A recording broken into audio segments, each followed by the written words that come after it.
Hello, and welcome to the August 2022 edition of Urgent Care Town Hall, presented by California Urgent Care Association and sponsored by Cepheid. My name is Claudio Varga, and I'll be your host for today's program.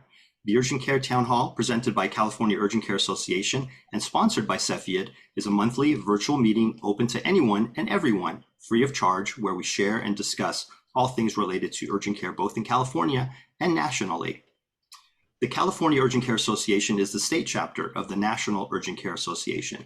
If you are a member of UCA and located in California, then you're already a member of CALUCA, and we urge and invite you to become more involved with us. There's a lot going on, and we'd welcome your participation. For more information about CALUCA, please visit our website at www.caluca.org. We welcome your feedback and suggestions for future episodes of Urgent Care Town Hall and invite you to be a presenter yourself. Just email us at info@caluca.org. A quick reminder that the annual Western Regional Urgent Care Conference presented by CALUCA is only 1 month away and will take place in the breathtakingly beautiful city of Monterey, California over the weekend of September 17th and 18th. This will be the premier urgent care conference of the fall, and the focus is on timely urgent care topics of importance to the Western region of the U.S. CALUCA would like to encourage all California members to attend, but we'd also like to extend an invitation to all our brothers and sisters from all Western states to come join us. If you're from Oregon, Washington, Nevada, Arizona, Utah, New Mexico, or Hawaii, or anywhere else for that matter, this is your excuse to come visit Monterey and see iconic destinations like the world-famous Monterey Bay Aquarium and Cannery Row, play a once-in-a-lifetime round of golf at Pebble Beach, or maybe even take a side trip to Big Sur and Hearst Castle, which is now reopened. Bring the family and make some memories that will last a lifetime. For more details about the conference agenda, registration, and room reservations at the Hyatt Regency Monterey Hotel and Spa, please see our website at caluca.org. This event will sell out quickly, so please register and book your room today, and we'll see you in Monterey. We've got a terrific program today with a distinguished guest speaking on a fascinating topic. But first, on behalf of the board of directors and our membership, we'd like to thank and welcome Cepheid for their sponsorship of not just today's town hall, but of the entire Urgent Care Town Hall schedule for the rest of 2022. Over a decade ago, Cepheid set the standard for innovation in automated molecular diagnostics, and today, Cepheid can boast of having the largest installed base of any molecular platform. Cepheid's new Expert Express CoV2 Plus test provides fast, accurate results in as little as 20 minutes, features 3 gene targets for SARS-CoV-2, offers optimization of N2 probes, enable for more reliable virus detection, provides rapid sample-to-answer testing with actionable results from a single sample. So what does this mean to your urgent care practice? It means lab quality results in a simple test at point of care, broader coverage for SARS-CoV-2 variants with 3 gene design, and enables your clinic to effectively manage limited resources with a simple single cartridge technology and easy to use workflow. So remember, the new Expert Express CoV2 Plus test is fast, accurate, and efficient. Visit cepheid.com today to learn more. Our special guest today will be speaking about a very important topic that is certain to be valuable to all urgent care providers watching. Dr. David Thorpe is president of Pass My Physical, a technology company providing integrated OCMED technologies for medical examiners, employers, and employees. Dr. Thorpe has over 30 years of experience in occupational medicine and was involved in the original development of the National Registry of Certified Medical Examiners. He has trained over 5,000 medical examiners and is considered a leading authority on DOT and OCMED regulations and procedures. Dr. Thorpe, welcome to the show. Thank you for sharing your time and expertise with our viewers today. Please tell us about your passion and fascination with this area of medicine and about the work you are doing today. Well, I'm very excited about sharing anything about occupational medicine and in particular DOT physicals with anyone around the country. You know, it is a great opportunity for urgent care. It is a great opportunity for anyone who is interested in occupational medicine. It's very profitable. You can't beat it. It's a great service line. So in dealing with those things, I've liked to train and teach people. That's one of my passions. I also enjoy interacting with people. I may have met some of you at the UCA conference in Las Vegas. That was a fun time. And, I look forward to talking with you and presenting information about how you can either enhance what you're doing, or, if you already provide DOT related services, or maybe even introducing them as a service line in your urgent care. So why DOT exams? Why do you want to share DOT exams and perform DOT exams in your urgent care? Or why do you want to increase the number of exams that you do? DOT exams are a part of any OCMED program, and they're the most well-known OCMED service. Because they're mandated, they must be performed. So why not you? Why not me? Why not us, right? They're important to all stakeholders, including motor carriers, truck drivers, and of course, the nation. We're all familiar with the supply chain issues that we have, but we're also probably familiar with the fact that the accidents associated with a large truck can affect highway safety significantly. Providing these exams and related services are also extremely profitable, and it often leads to other types of OCMED services. The neat thing is, and the one thing that I really like to teach people, is that performing occupational medical services outside of just treating workers' compensation patients is primarily cash-based. So consequently, the reality here is that you don't have to deal with an insurance carrier. You don't have to use diagnostic codes and procedure codes. All you have to do is perform the service and get paid.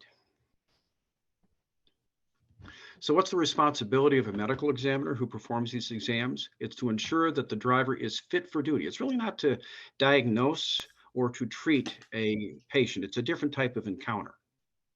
The reality is that you're determining if that driver is safe to operate a commercial motor vehicle, much like you would if you did a pilot's exam, a flight physical. That in turn ensures our nation highways are safe. And a secondary responsibility of the medical examiner is to help drivers stay healthy and lead a healthier lifestyle. Secondary responsibility, like I was saying, is for the DOT medical examiner to help. They help drivers to stay healthier. Drivers are notoriously unhealthy, and we'll talk about that in a little bit when we get into the typical characteristics of a truck driver. But the bottom line is, part of your responsibility is counseling. Let's talk about the supply chain crisis. There has been significant discussion within the media about the current supply chain crisis. Initially, it involved the ports and the inability for ships to gain entrance to unload cargo. That's improved, but there still exists a breakdown of the supply chain. This involves the number of drivers, frankly, available to move freight from point to point, from the port to the warehouse, from the warehouse to the store. So that breakdown of the supply chain, I think we all feel when we go to the grocery store or we shop for goods. So what are the issues relating to this? There currently exists a shortage of drivers in the United States. The FMCSA, that's the Federal Motor Carrier Safety Administration, expects the shortage to exceed 80,000 drivers within the next 3 years or few years. This has been made worse, of course, by the pandemic, as many drivers were limited in delivering freight, and many have frankly also quit the profession. It is further compounded by driver health issues and the DOT physical exam itself. There are other reasons. For example, the age of the driver can be an issue in relation to the CDL license holder. They must be at least 21 years of age. Many prospective drivers have already chosen other trades or professions that do not require a person to be 21 years old. That would be like a plumber or electrician, HVAC repair, mason, that type of thing. There are a number of pilot programs offered through the FMCSA that are currently underway that are investigating the possibility for drivers to be younger. Most of those are in either the military or specific large motor carriers or in specific states. There are a couple of states that allow drivers to drive as young as 16 years old, and that would be within the farming industry. There are difficulties associated with driving also not seen in other professions. For example, time away from home. If you're a long haul driver, you can be away from home for a week, a couple of weeks, a month at a time. The stress of quick turnaround times and operating an 18-wheeler in traffic, that I've been on that Golden State Freeway, I know what it's like. The physical demands also include loading, unloading, coupling, trailers, and so on. It's not just sitting behind the wheel and driving from point A to point B. And finally, FMC regulations for things like hours of service and medical certification requirements can oftentimes lead to frustrations and lead to delays in certifying a driver and keeping them on the road. Let's take a look at the driver's perspective and the motor carrier's perspective. Drivers and motor carriers are always concerned, but rarely prepared for DOT exams. The greatest concern comes as a result of delays associated with the DOT physical itself. The average delay is estimated to be as long as 45 days. Many are shorter, but it can be as long as 45 days for a truck driver. How'd you like to go 45 days without a paycheck? Many motor carriers have full trucks also sitting in the yard with no drivers to move them. So if you're a motor carrier, you can't move freight, you can't make money. In addition to this, there are frustrations related specifically to the National Registry and the DOT exam process itself. There was a report that came out from the ATRI, the American Transportation Research Institute, in April of 2017. It related to the effect of the National Registry on the trucking industry. The number one concern for drivers and motor carriers related to delays, and the top three reasons for delays were hypertension, diabetes, and sleep apnea. The number two concern related to medical examiners' inconsistent examination decisions. And that's why in my company, Pass My Physical, we've developed technologies that provide access to regulations and guidelines for the medical examiner. The information is voluminous. And the issue that the medical examiner has is they must not only keep the driver healthy and working and on the road, but also they must ensure highway safety. So you don't want a blind pilot, for example, flying your airplane. You also don't want a blind truck driver driving down the road, or somebody who's likely to have a sudden incapacitation, let's say from a heart attack. Plenty of responsibilities. So why the delays and why the concern and why are there issues for medical examiners? What do they have to remember? Well, like I said, the volume of information is significant. There are things like waiting periods. Waiting periods are time frames that a driver must wait following an episode before they can get back into the cab and start working again. I'll give you a couple of examples. Right after a heart attack, for example, the driver must wait at least 2 months, even if the cardiologist says they can return to work in 6 weeks. They must wait 2 months. And it varies with different medical conditions. For example, after bypass grafting, 3 months. Following a suicide attempt, 1 year. If they have epilepsy, they have to wait 10 years without an episode, off medication with medical clearance before they get back into the cab. There's medical testing requirements such as exercise tolerance tests, pulmonary function testing, A1Cs, and there's parameters that they have to meet in each one of those. And certification times can vary. They're typically either 1 year or 2 years, but they can be shorter too. One of the reasons for delays for the driver relates to the improper use of some of the tools that the medical examiner can use when they're making their certification decisions, such things as a determination pending, which allows the driver to continue to drive. You've made that decision, they're safe to drive, but then maybe they need a required clearance and they just need to have a little additional time to go to their provider and obtain that clearance. Well, that allows them to drive if you use that determination. There's also shortened certification periods instead of a disqualification. If you don't properly apply these tools, it creates hardship. To the driver, they have to put food on the table. For the motor carrier, they have to make a profit. And of course, for the supply chain, I think we've all talked about and seen the issues that we have on our grocery store shelves. Delays can be as often as 20% of the time in all DOT exams, so it can certainly impact the supply chain and each of the stakeholders. It leads to greater stress in the trucking industry.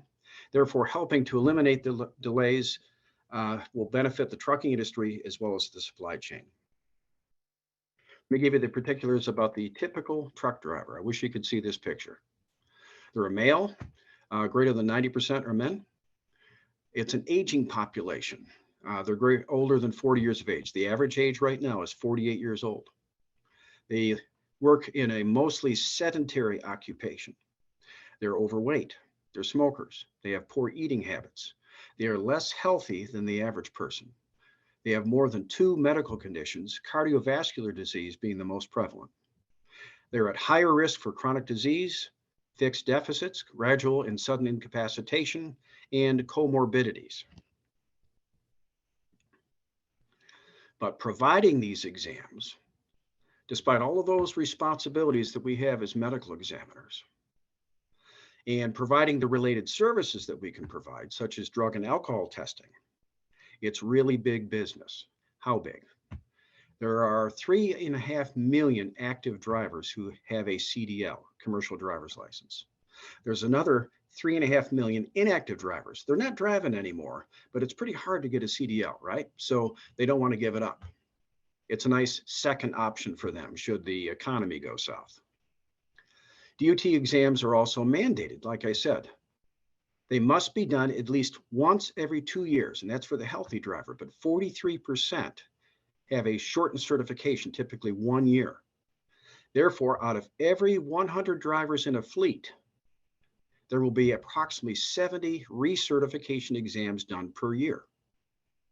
This number doesn't include the new hire exams. And just to let you know, drivers are transient. They like to go from motor carrier to motor carrier, like people like to go from one job to the other, looking for a better deal. But I think they're even a little bit more transient than the general population. So the number of exams exceeds 1 million per year. Then there's the non-DOT, non-CDL market, which expands the pool of exams and other services that you can provide. Give you a couple of examples. Construction workers. You probably didn't realize this, but if a construction worker is driving a pickup and that pickup, when fully loaded, reaches 10,000 pounds, even if they don't have a commercial driver's license, they have to have a DOT physical. To take that one step further, if that construction worker either does work currently across state lines or potentially could work across state lines, they have the intent to, then they have to have a DOT physical. Then there's all the intrastate exams, especially school bus drivers. The school bus driver exam has to be done typically on an annual basis, and the number of school bus drivers is phenomenal. Look at all the number of schools in your area and all the buses driving around on the local streets to get kids from one place to, where their home is, off to school. And then every time you go by and you see an Amazon van or a FedEx truck, those are delivery drivers. Those drivers are, typically don't require a CDL to drive that van, but because the product originates in a different state or could end up in a different state, they're required to have a CDL exam too, or excuse me, a DOT physical. So performing DOT exams and all the related services, in particular drug and alcohol testing, very profitable. It's a great service line.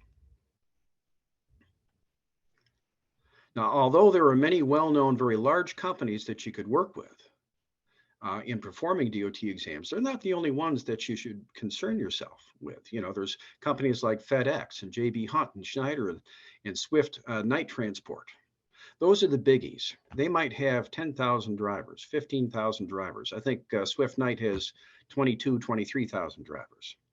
Be nice to get that gig in a local facility in your area. That being said, they frequently have contracts with large national drug testing services, which also contract with medical examiners to perform DOT exams. An example would be eScreen.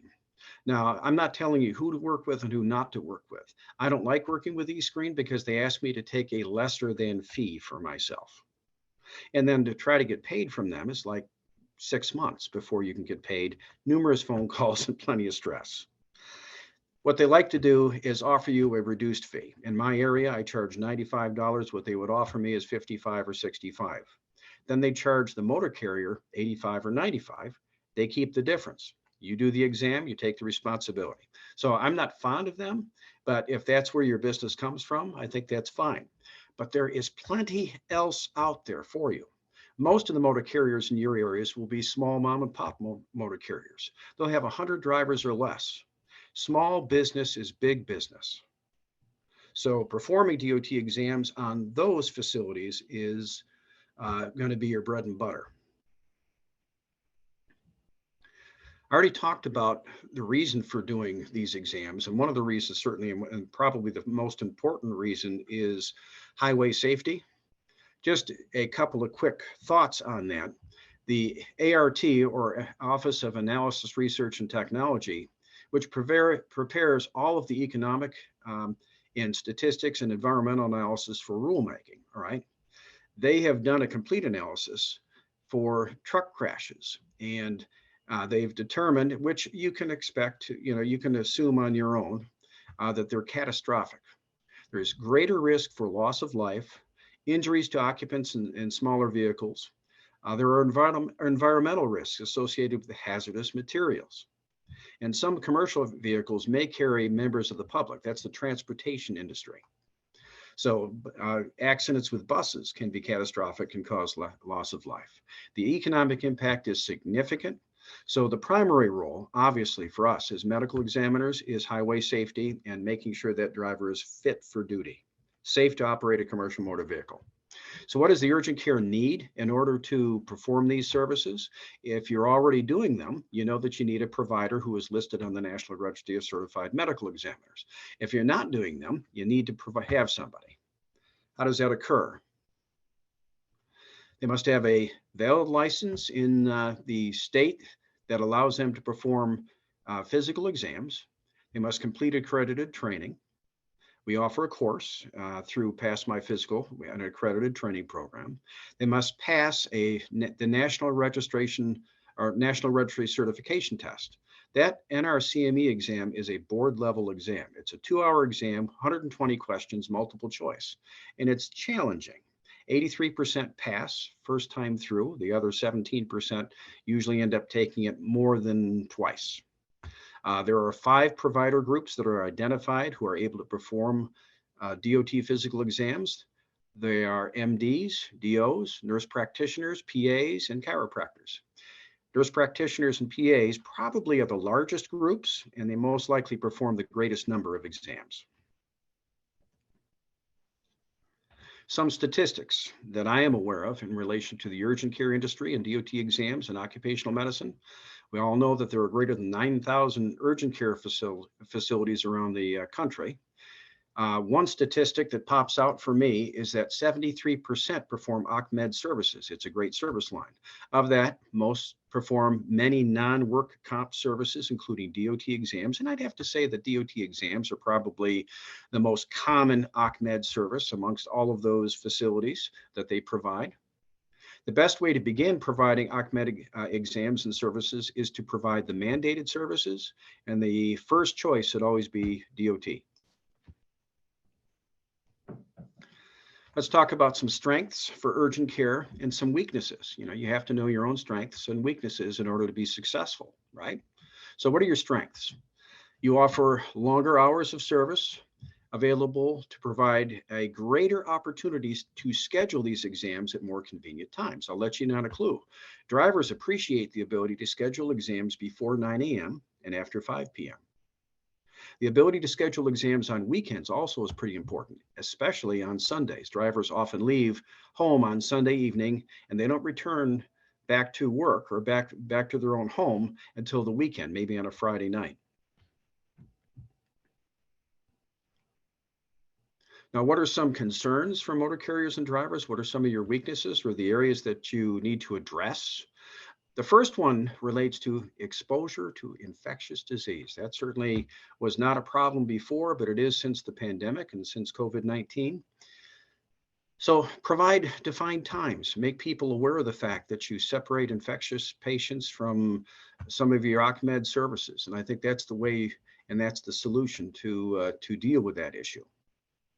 The other one that I hear all the time relates to seat time. And by the way, I consult with motor carriers and I consult and I assist drivers. Part of our service is to assist them in my OCMED clinic. And we help them be prepared when they come in, so there's no likelihood or less likelihood of a delay.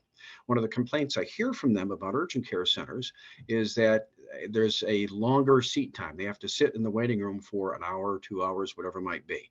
Maybe they're exaggerating, but there are solutions there. Solutions might relate to workflow, better staff training to manage the situation. If we're backed up in my waiting room, my staff is trained to address people periodically, to apologize for the wait, and to say we're on top of it and we'll have something available soon. That goes a long way. Proper scheduling, improved communication with walk-ins, and so on. Those are the ways to deal with that type of issue. Staff turnover is also an issue. Most of the urgent cares that I have talked to and I work with and who use our DOT electronic health record, their concern is the fact that, okay, I've got a nurse practitioner or a PA who's doing our exams, who's listed on the National Registry. Oh, they decided to go to another facility, or they didn't work for us anymore, and all of a sudden I can't do those exams. So that can be problematic for sure. But the way to deal with that solution and develop a solution would be to have a backup available, maybe somebody who is more likely to be consistently at that facility, but serves as a backup. Provide better incentives for the certified medical examiner. It takes a lot to become a CME. It takes an awful lot. That being said, if you have a nurse practitioner or a PA or an MD who is a contract worker or somebody who is bringing in this kind of service, they're going to be making that urgent care much more profitable. You should probably consider other incentives, including pay. And finally, lack of communication with motor carriers and drivers concerning certification issues. Motor carriers are always sitting there wondering why the driver is on hold. There's been a delay, or they didn't pass their DOT physical exam. The solution is just to have established protocols for communication between the CME and staff, as well as motor carriers and drivers. Just explain, we need medical clearance, or it's a disqualifying situation, or we have a waiting period, and we should be able to get this driver back on the road quickly. If you express your concern and you provide that information, you should be much better off. So how do you get the business in the door?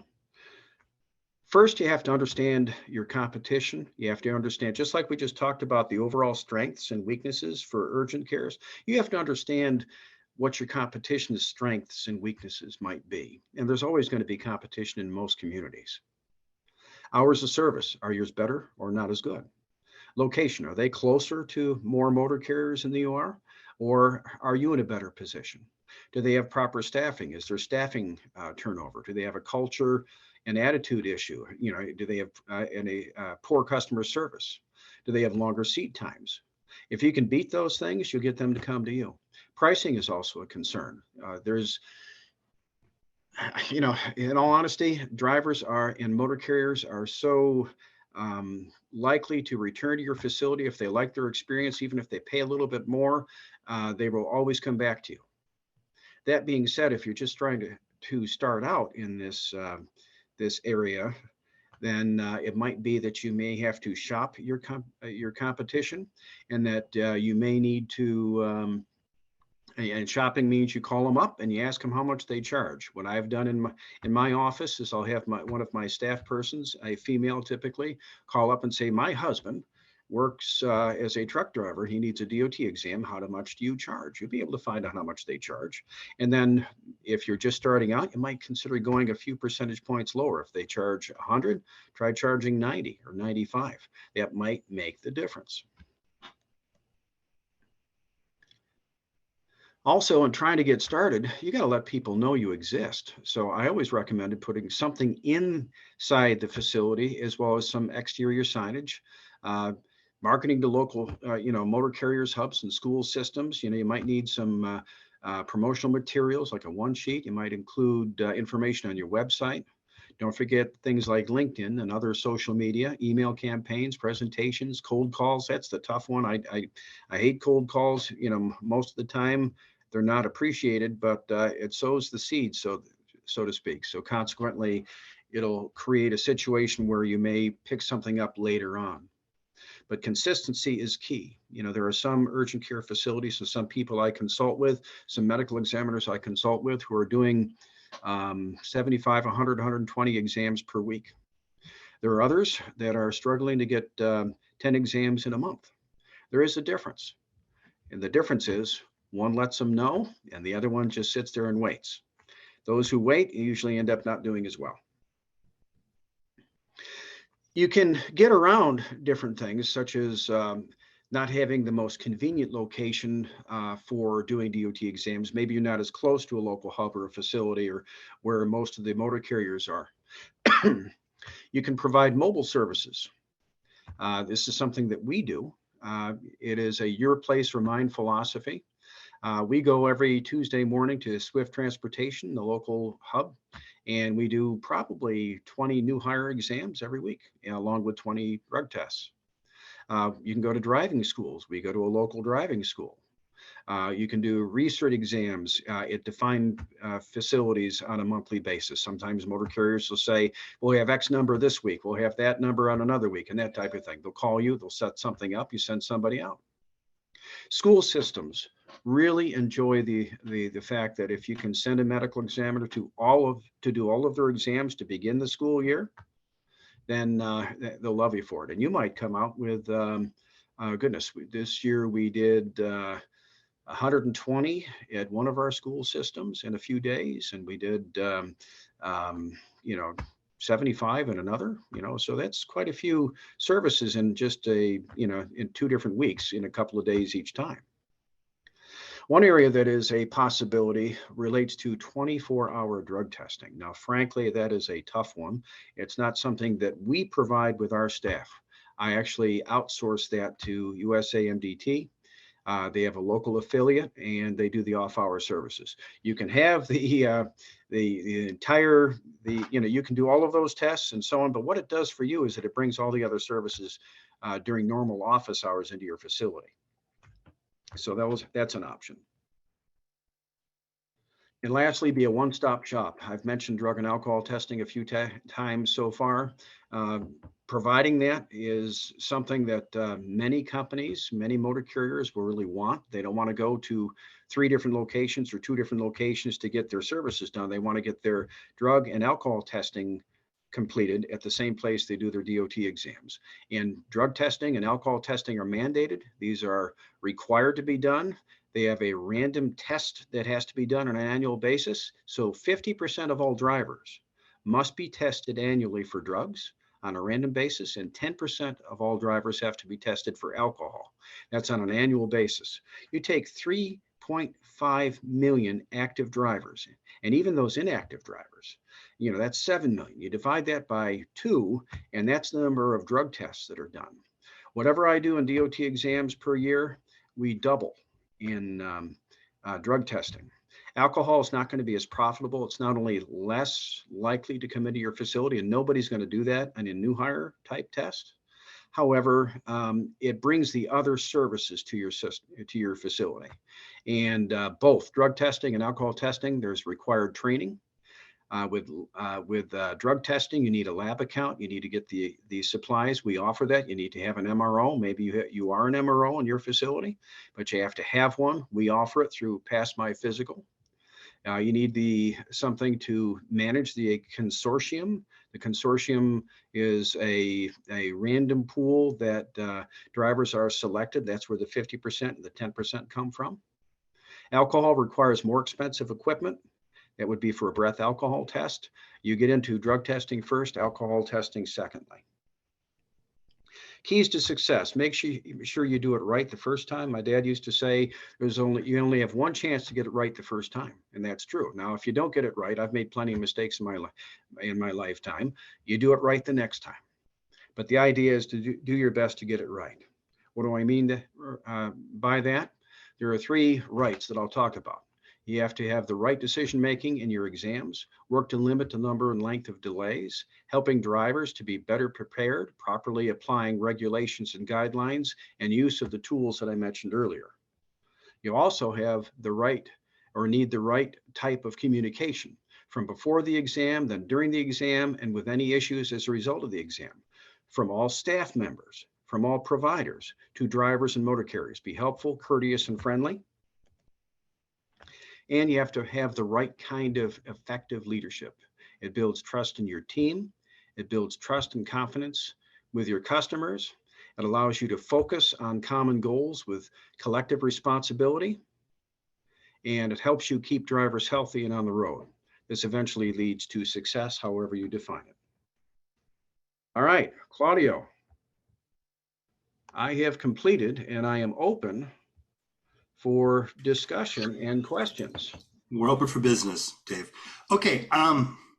Very, very interesting. Very interesting. So I have a few questions myself. So I'm not a clinician. I'm a director of operations at an urgent care here in Newport Beach, right? So we're not currently. I don't have a medical examiner on staff now. Mm-hmm. Sure. This talk is very motivating for me because I think this is something doable. We've talked about getting back to this. And some of the things that you talked about are some of the realities that we experienced in the last, 10 years. The facility where I work, it had, was there a couple of years before I came on board. When they first built it, they ran down their list to be everything to everyone. And, they got people certified for the drug testing, and they have to build out the restroom a certain way. And there's different things that they had to do. But they never really implemented. When I came on board, it was like all this stuff that was there, but they weren't doing any of it anymore. The staff had gone to other, elsewhere, and all these things. There's a machine for the breath alcohol testing, and we never implemented any of that stuff. So I'm very, very curious to try to get back to some of this. So I have a couple of really basic questions. You touched on some of these, but I'm coming at you as a manager interested in implementing this in my facility. So the driver's exams, do they have to do that every time that they're hired brand new? They have or they graduate from a driving school or something before they can start working, or upon being hired? When does that exam take place? If they don't have a CDL yet, but wish to apply to obtain a CDL, they must have an exam that says they're medically qualified to drive a truck. So that has to be done. And that has to be done also before they go into a truck driving school. They have to be medically cleared before they go into the school. Can't get in, can't get behind, can't do anything until you pass this first. That is basically correct. Okay. Yeah. You mentioned when drivers go to different outfits, do they have to redo that at any point? When they sign up, when they change jobs? Well, like I said, drivers are transient, and the ultimate responsibility lies with the motor carrier. In the event that there is a catastrophic accident and somebody dies, the FMCSA is going to do an in-depth investigation. Just like when there's a plane crash, they have an investigation, the same thing involving a truck accident. And NTSB, right? Well, and NTSB, that is correct. The reality is, since the motor carrier is ultimately responsible, the vast majority of them are going to do a new hire exam if the exam occurred, and it's different for each motor carrier, a defined period of time ago. If it was greater than 3 months, if it was greater than 6 months, then they'll mandate that the driver have an exam. If the exam was sooner, let's say they had it just 2 weeks ago, they'll probably say, okay, we don't need an exam today. But there is quite a bit. Like I said, at Swift Transportation, we average about 20 every week. Got it. And so in the event that a driver does change, I got this exam and it was 9 months ago and I'm going to change outfits. I go to the new place and the new place says, oh, well, we want to see your exam or whatever. Is this a certificate, a piece of paper that I physically carry with me and say, this is my document and here's, the one that I got 9 months ago? There are two parts to it. There's the medical certificate that is not privacy protected or HIPAA protected. Then there's the long form. That's the examination report form. That is fully protected. So, the certificate they provide, most motor carriers like the long form also. If the driver hands it to them, that's fine. If the motor carrier calls the medical examiner up and says, I need that long form, can you send it to me? You really can't unless you have a signed release. Got it. Okay. And the reason for my question was that typically when you have things like this, like the TB test that I had, whatever, things get lost. And sometimes they're just I'm just going to get a new one. I don't know where it is. I moved. My stuff's in a box. I have no idea. Let's just do another one. So I was just trying to see if that was a situation. What As a follow-up, happens? Mhm. as a follow-up on that, the FMCSA requires the medical examiner to maintain records for only 3 years. So you can purge your files every 3 years. We have a DOT electronic health record, which means everything's stored in the cloud. You don't have to worry about file cabinets and so on, and everything is transferred electronically, and all that HIPAA stuff and privacy stuff is handled for you. You don't have to worry about that anymore. That being said, Yeah. after 3 years, you should still have it. And drivers, you're right, drivers do lose their certificate. So they'll call you up and they'll say, "Can I have a copy?" All right, you charge them $5, you send them a copy. Got it. Got it. What what is the exam? So if I'm explaining to one of my providers, I'm going to get you certified, or we're going to help you do this. What takes place during the exam? What does an exam look like? The physical exam, totally. Yeah. There's a history side. Medical examiner reviews the history, takes the appropriate notes. In that history, there are 32 specific questions that may or may not trigger further questioning based on their answers, right? So then once you get through that, that should trigger in the medical examiner's mind what conditions this driver has, what their treatments are, and what type of medical clearances I may need. Then there are two parts to the physical examination side. There's a part which is pretty much just vitals, vision and hearing, all right, and a UA. Vitals would be height, weight, blood pressure, BMI, of course. Vision, they have minimum requirements. They got to be 20/20 to 20/40 in each eye, minimum 20/40, a minimum 70 degrees peripheral vision, and they have to be able to identify signal red, green, and yellow. Then there are hearing requirements. UA is primarily for diabetes and kidney function, and so on. Once you get past that, then only the medical examiner and that support staff can do. If you're looking to be efficient and increase the number of exams that you do, then you have support staff who handles the beginning portion of things. The medical examiner comes in and reviews, and then he completes the exam.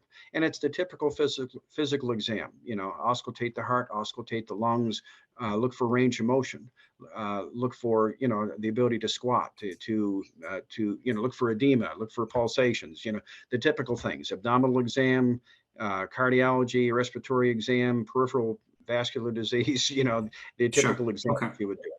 And no special equipment, no lift test, no anything like that. Not even an EKG or anything, right? It's just no, those are not required. Can you? Yeah, one of the things that you can do is audiometric testing. So instead of using the whisper test to test, their ability to hear, you can use an audiometric test. But most people use the whisper test. It's just quicker. Got it. Okay, so no special equipment, and just examination equipment. That's it, and a urine dipstick. Okay. And then one of our viewers asked the question, who typically pays for this exam? Is this solely the responsibility of the driver, the applicant, to get that done? Actually, most of the time it's going to be the motor carrier. And if you develop a relationship with the motor carrier, you got to realize there are different types of drivers. There are drivers who are employed by a motor carrier, and then there's owner operators who own their own rig and they contract out to a motor carrier.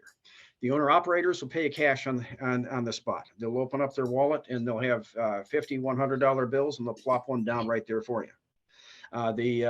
With regard to the motor carriers, you'll develop a relationship with a local motor carrier. You'll bill them, and I swear to God, you will get paid in less than 30 days, and you'll get a thank you if you do a good job. I mean, there's nothing more rewarding in occupational medicine than doing a good job and getting a thank you. And you don't have to deal with somebody cutting your fees like you do with an insurance carrier, or special forms for coding and billing and so on. You can just tell them what they owe, and they send a check, or they pay you electronically. It's really nice when it appears in your checking account automatically, right? Sure. So going back to the exam, what's likely to be the cause of someone not passing an exam, and what happens at that point? That's based in regulations and guidelines. There are a number of different, situations. For example, if a driver has an ICD, a defibrillator, all right, they're automatically disqualified unless it's turned off. Okay. If they have an active, you know, situation, if they say they're a drug addict or they're an alcoholic, if you have evidence of that, before you, they are disqualified until they go to a DOT approved substance abuse professional and are provided with a release to return to a safety sensitive position, which is what a DOT truck driver is, or a pilot would be, or whatever it might be. There's other things too. If they don't meet the vision requirement, there is an alternative vision standard for monocular drivers, but if they don't meet the vision requirement at the time of the exam, they're disqualified. If they don't meet the hearing requirement, they're disqualified. If they have certain conditions, Parkinson's disease, good example. You can certify a driver as Parkinson's, but it's extremely rare. Most of the time, they're going to be disqualified. You know, so. Got it. Got it. Well, super, super. I think Scott has a question. Go ahead, Scott. Yeah, Dave, I have a question about providers that come from another state that are already medical examiners in that state. We just had this happen. We have a new provider that moved from, I think, North Carolina, and she can't, we're having trouble actually pulling her up as a certified or examiner here. Right. Is that an issue? What do we do about that? Well, you know, let me premise my comment by stating that I have worked with the FMCSA since the inception of the National Registry. I worked in its development and so on, and I can honestly say they can be very frustrating. And recently they have undergone an update in their NRCME website, which has totally created stress for many medical examiners because of the types of things that you're talking about and some other issues. How'd you like to be a medical examiner who was accidentally left off and then no one returns your phone call? You know, we have the DOT electronic health record. They did a recent maintenance of their NRCME website, and now our system is having problems with intermittent reporting. We're having to do a workaround to get that to work for our subscribers. All is working fine, but it's really an awful lot of stress for us. All that being said, if she is licensed in the state that you are in, she can perform exams in your facility. If you're in California and she has a license that allows her to perform, he or she has a license to perform an exam in that state, you can perform the exam as long as you're listed on the National Registry, even if it isn't in that location. That being said, you need to reach out to the FMCSA and the National Registry to say, hey, I have a change in address. Now, every medical examiner has their own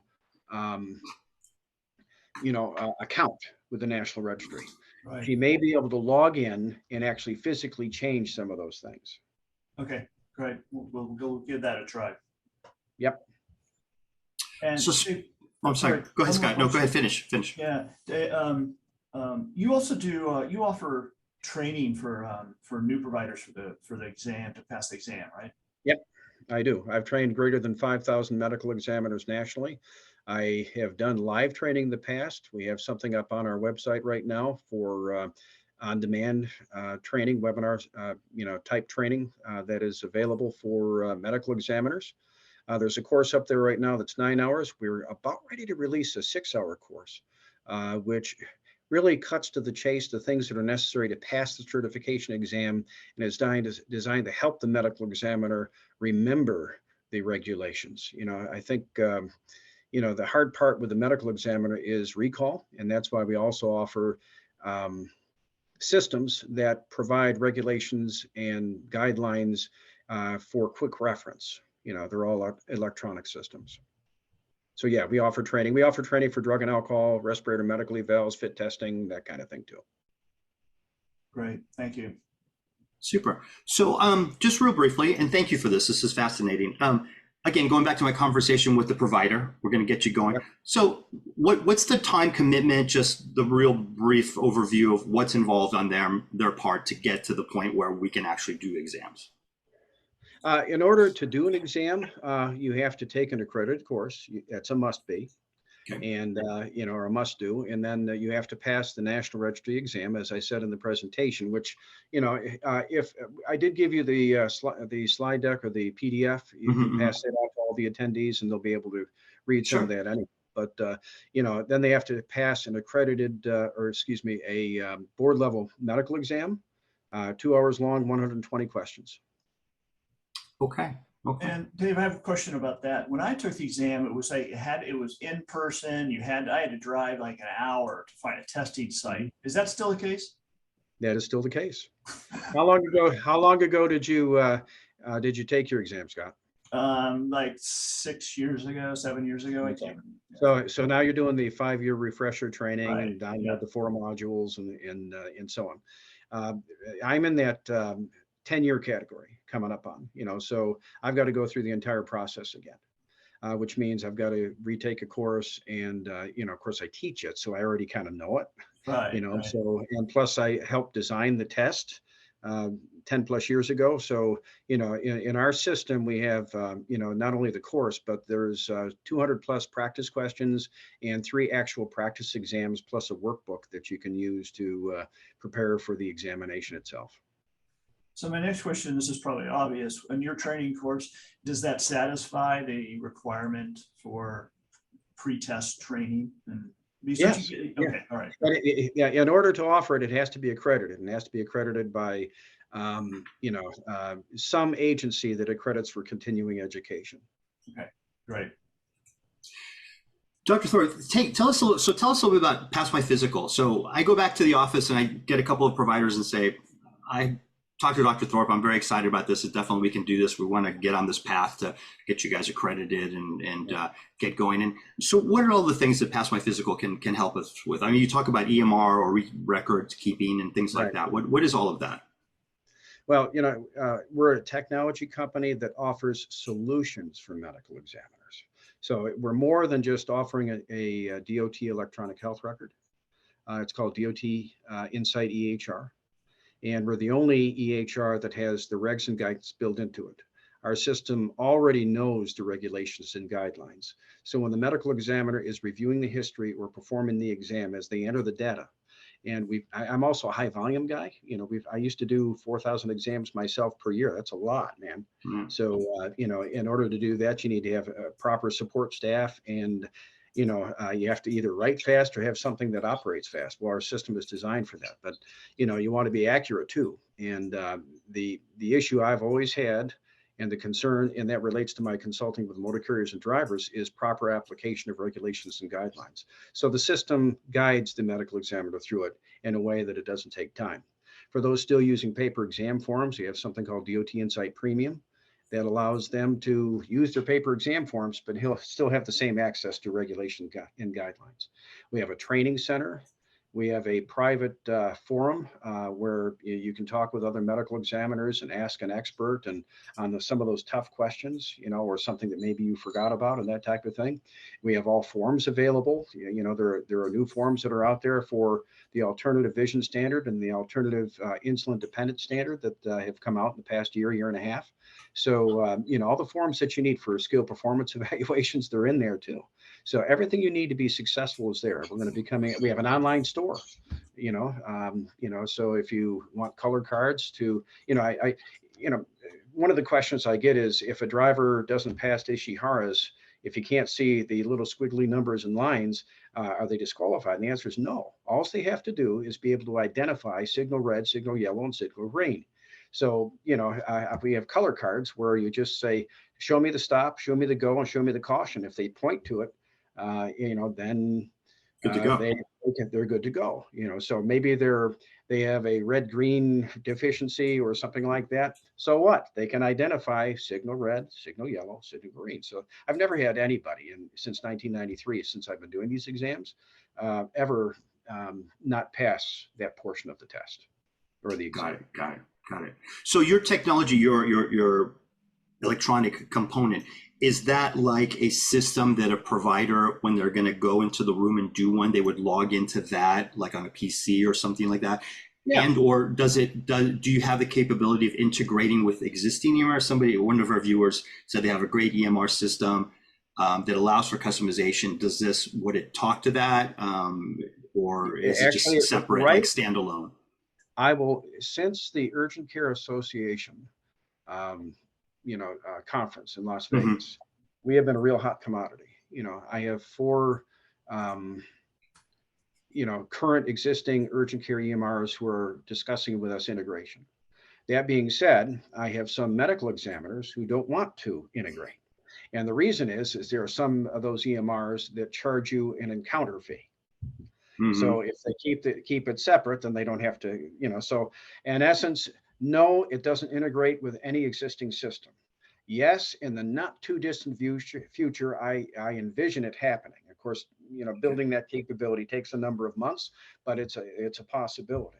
And yes, you can use it separately. And what I typically do in our facility, because I have a separate EMR and for day-to-day operations and billing, because our system does not have billing, but I keep DOT Inside EHR open all day, and my staff can go in and out. Medical examiners can use it anywhere you can have access to the internet. So it could be not only in your office. When I go on site to Swift Transportation, I use it there too. Great. Everything is transferred electronically. Everything is done electronically. Drivers can fill out their exam form either in a text message or an email. You can use a portal device like an iPad, but that's the more expensive way. If I got 20 people sitting there, I have staff send them a text message, fill it out, and everybody's capable. That's great. That sounds awesome. Yeah, Scott, anything? So you guys are just doing these up at your place, right? Yeah, we've done them for 20 years. Yeah, so we do quite a few of them. Yep. Yeah, where you are, I imagine there's good trekking. So, question Doctor? So, what in terms of marketing? I mean, you have to get the business. You just getting a list, just figuring out who are the trucking companies in the area, doing some stuff maybe online. I don't know, Google AdWords or different things, just whatever. Generally speaking, to get the word out that you're doing these things. You got to ask for the business. Yeah. I have found that face-to-face works best. And I have found that likable people who go in and you bring a small gift, a box of candy, something, a bag of fruit or something like that.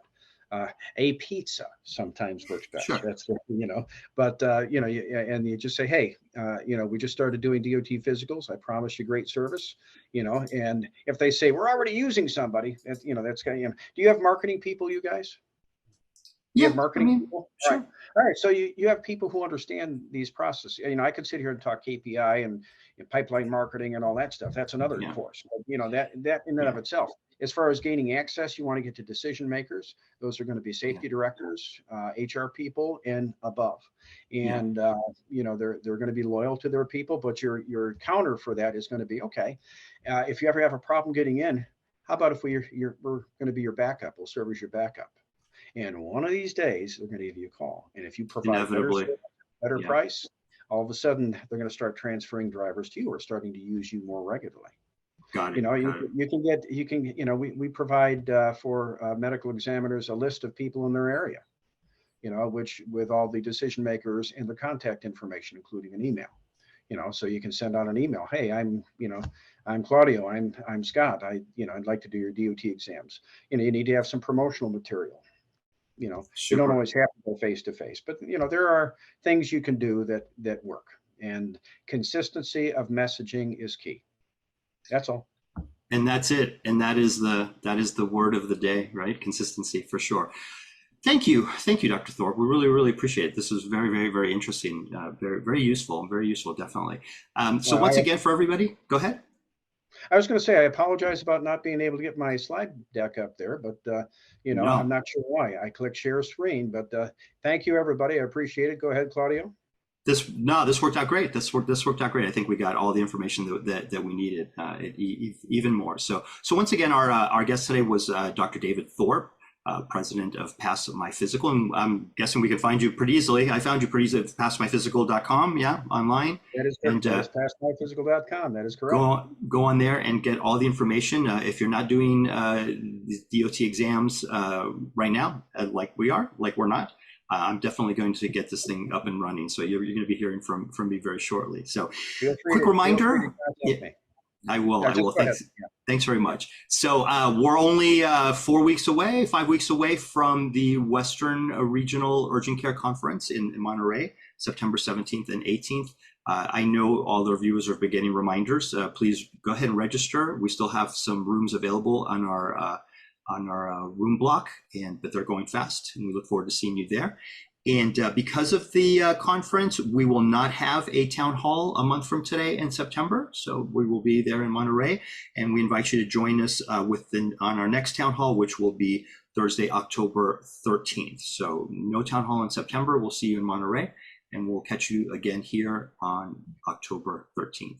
Dr. Thorpe, thanks again very much. We really appreciate it. Scott, thanks again for all your help. Appreciate seeing you. Thanks, Dave. And goodbye, everybody. Thanks so much. Have a great day. Everybody. Bye-bye.